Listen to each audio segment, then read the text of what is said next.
not a game, it's a rich thing.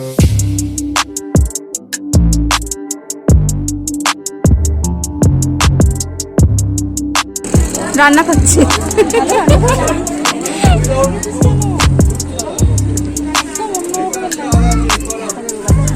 না, ভালো লাগছে ড্রেসটা।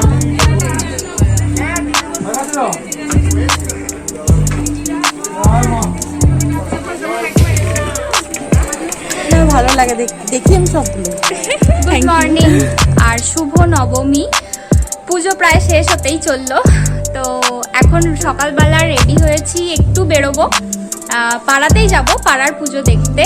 তো মা বললো যে বাড়িতে বসে থাকতে তো ভালো লাগছে না, তো সেই জন্য একটু বেরোবো।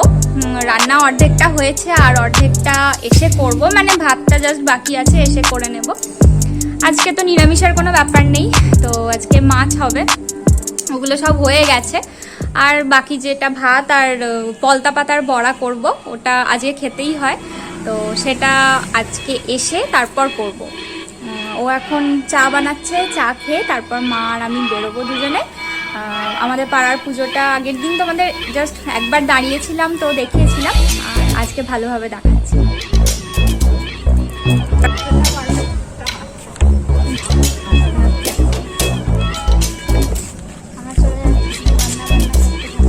Okay.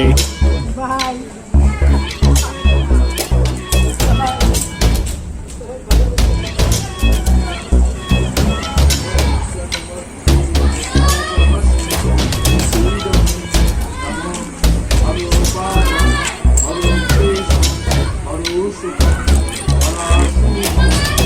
মা বলছে মাস্ক পরে আর কি বেরোবো, ভালো লাগছে না, অভ্যাস নেই তো, পরে না তো, আমাদের তাও অভ্যাস হয়ে গেছে, ওই জন্য আমি তাই বলছি। ওরা বাচ্চারা পড়তে আসে সারাক্ষণ মাস্ক পরেই, ওদের তো বিশাল অভ্যাস হয়ে গেছে। ওদের অভ্যাস হয়ে গেছে, বাবাদের ভীষণ অভ্যাস হয়ে গেছে। কি খবর, ভালো আছিস তুই?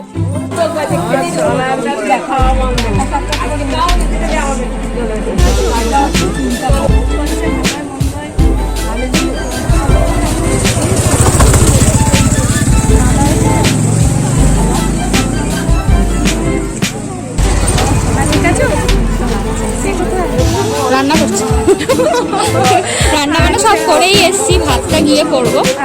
আর বাবা তাড়াতাড়ি খেয়ে নেয় তো, বাবা ওই স্যুপ আর মা হ্যাঁ।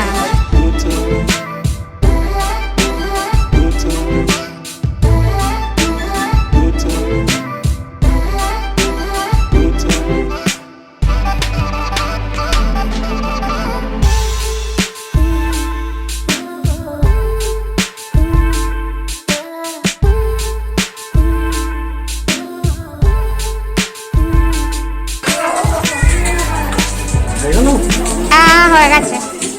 আপনার রান্না হলো? হ্যাঁ, কি রান্না করছেন আমাদের জন্য? স্যুপ খাওয়াবে? এই তোমাকে আমি দায়িত্ব দিয়ে গেছি রান্নার। Chicken clear soup. ও বাবা আজকে চিকেন ক্লিয়ার স্যুপ খাবে।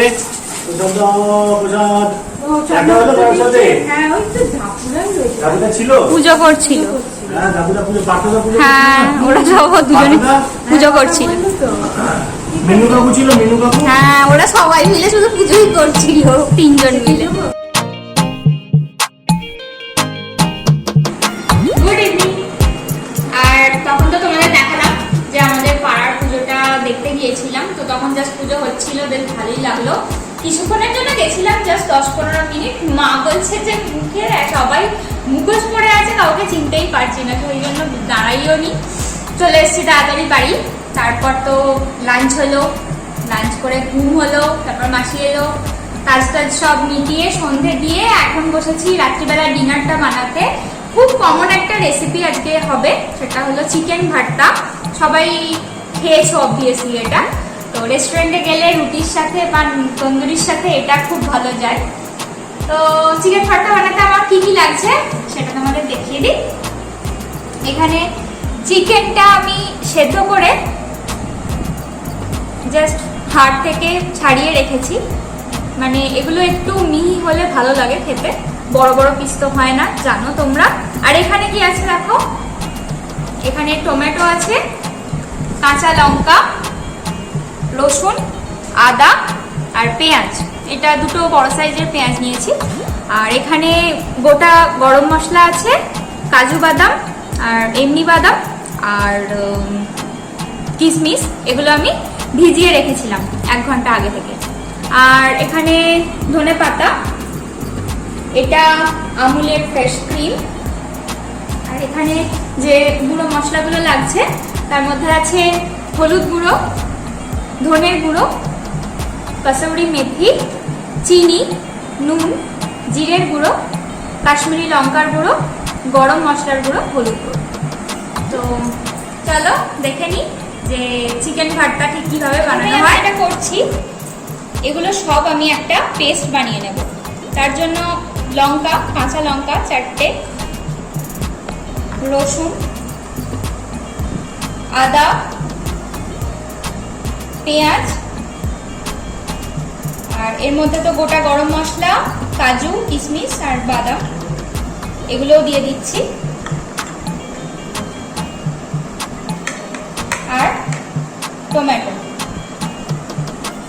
এগুলো সব একসাথে করে একটা পেস্ট প্রথমেই বানিয়ে নেব। তেলটা গরম হয়ে গেছে, এর মধ্যে যে পেস্টটা বানিয়ে রেখেছিলাম সেটা এবার দিয়ে দিচ্ছি।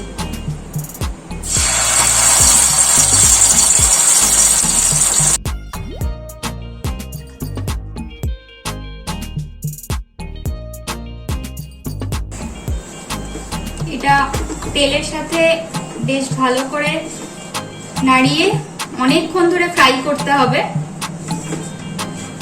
তারপর মশলাগুলো দেব।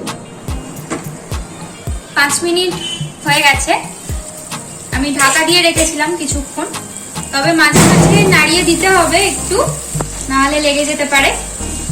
তো দেখো ভালোভাবে ফ্রাই হয়ে গেছে। এর মধ্যে আমি এবার একে একে মশলাগুলো দিয়ে দেব।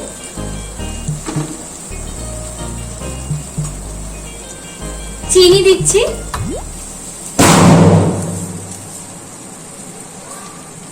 নুন, জিরের গুঁড়ো, কাশ্মীরি লঙ্কার গুঁড়ো, গরম মশলা, হলুদের গুঁড়ো আর ধনের গুঁড়ো। এবার মশলাগুলো দিয়ে ভালোভাবে কষাতে হবে। অল্প একটু জল দিচ্ছি, নাহলে পুড়ে যাবে। ভালোভাবে মশলাগুলো কষিয়ে এটা প্রায় 3-4 মিনিট ধরে কষাতে হবে। আর এটা বেশ ভালোভাবে নাড়াচাড়া করতে হবে। তেল ছেড়ে আসবে, দেখলেই বুঝতে পারবে যে হয়ে এসছে মশলাটা। তারপর বাদবাকি চিকেনটা দেওয়া হবে। আচ্ছা, আমি একটা জিনিস এখানে একটু অ্যাড করছি, একটু ক্রিমি ভাব আসার জন্য এখানে আমি টক দই নিয়েছি, জাস্ট 2 চামচ মতো। এটা অপশনাল, তোমরা দিতেও পারো, নাও দিতে পারো। আর এর সাথেই আমি ফ্রেশ ক্রিমটা মিশিয়ে নিচ্ছি, ফেটিয়ে নেব একটু।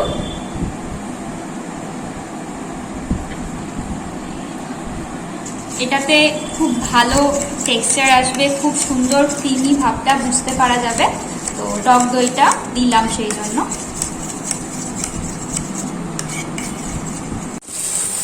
3-4 মিনিট মতো ভালোভাবে নাড়াচাড়া করেছি, তেল ছেড়ে এসছে। আর এবার এর মধ্যে আমি দই আর ফ্রেশ ক্রিমটা দিয়ে দেব।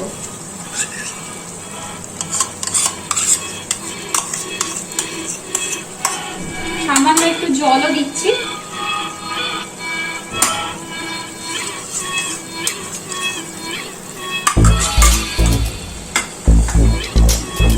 আবার বেশ ভালোভাবে এটা মাখিয়ে নিতে হবে, ক্রিমটা ভালোভাবে মশলার সাথে মিশে যাবে। তারপর আমি চিকেনটা দেব। ঢাকনাটা আমি খুলছি, দেখো জাস্ট কালারটা, তেলটা পুরো করে একদম, কিন্তু আমি একদমই অল্প তেল দিয়েছিলাম, দেখে মনে হচ্ছে যে প্রচুর তেল, একদমই না। এটাই চাইছিলাম, আর দইটা দিয়েছি তো সেই জন্য আরো জাস্ট দারুণ লাগছে দেখতে। এবার এর মধ্যে আমি চিকেনগুলো দিয়ে দেবো।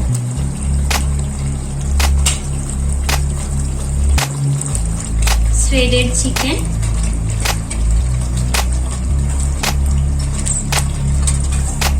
এর মধ্যে 500 চিকেন আছে। ভালোভাবে চিকেনগুলো গ্রেভির সাথে মিশিয়ে নেব।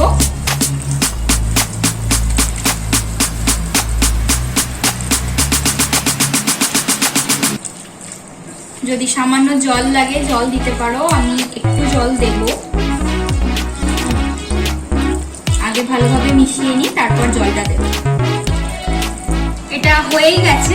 এবার আমি কাসুরি মেথিটা জাস্ট হাতে একবার ঘষে নিয়ে দিয়ে দেবো, নাহলে মুখে লাগবে। তো এটা টোস্ট করে রেখেছিলাম, সেটা দিয়ে দিচ্ছি। আর দেব ধনেপাতা।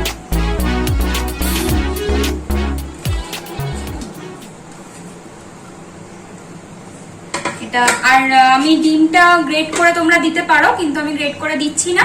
এটা আমি জাস্ট গার্নিশিং এর সময় উপরে দিয়ে দেব। এটা ভালোভাবে একবার মিশিয়ে নিয়ে আমি ওভেনটা অফ করে দিচ্ছি, তারপর সার্ভ করে তোমাদের দেখাচ্ছি। It's not a game, it's a rich thing. Chicken কষা তো প্রায়ই হয় আমাদের বাড়িতে রেগুলার, তো সবার বাড়িতেই হয়, কিন্তু চিকেন ভর্তা আজকে দেখো আমি যেভাবে বানিয়েছি, তো দেখতেই পেলে খুব ইজি এটা বানানো। আর ডিমটা জাস্ট আমি এখানে সাজানোর জন্য রেখেছি, চাইলে গ্রেট করেও দেওয়া যায়, তো যেভাবে খুশি তোমরা রাখতে পারো। তো খুব টেস্টি হয় এটা খেতে, আর রুটি নান এগুলোর সাথে খেতে খুব ভালো লাগবে। আমরাও আজকে রুটি দিয়েই ডিনার করব এটার সাথে। আর আজকে তো নবমী, তো উইশ তো করেছি সকালবেলা। আবার ভিডিওটা শেষ করার আগে আবার বলছি শুভ মহানবমী। যদিও ব্লগটা যাবে যখন তখন হয়তো দশমী হয়ে যাবে। যাই হোক, খুব ভালো থেকো সবাই, খুব মজা করো।